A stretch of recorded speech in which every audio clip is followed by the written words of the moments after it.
typically speaking, A players leave the company because they're not afraid to go find a different job where they're not being managed by an asshole. And it's Absolutely. typically the C players that are a little bit more afraid, or they don't value themselves as much as an employee or so, that are scared to lose their jobs. Absolutely.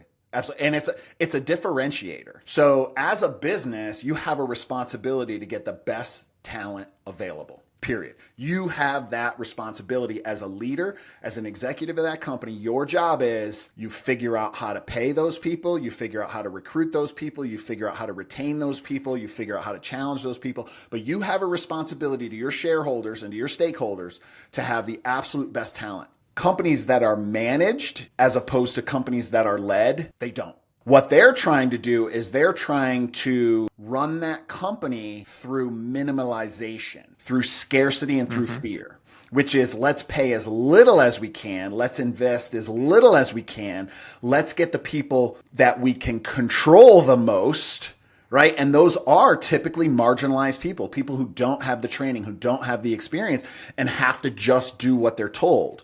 You're absolutely right. I've done it. I really do consider myself an A player in my industry and in my space. And I have left organizations after 18 months of trying to be heard, and they won't hear me. And I'm like, peace. I tried my very best, and I can watch.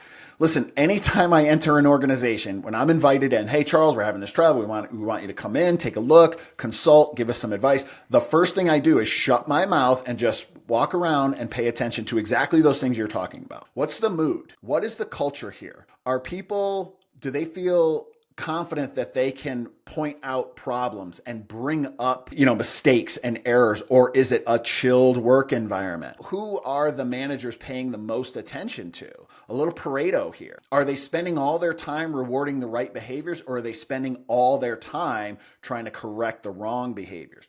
All those are indicators. And I'm telling you, I can do this watching football. My daughter and I have this joke, right? Because right, she's a psychology major with sports performance as her focus. So we can watch a match, and I can just watch the pitch, and I can watch how players are interacting with each other. Same team. And if they're arguing and pointing fingers and blaming, you're going to lose. End of story. You're going to lose. That's what I look for when I go into an organization. When you're looking at a football game, for example, and you do see that sort of behavior in players, do you think the manager is responsible for that? Or Absolutely. Because that's culture.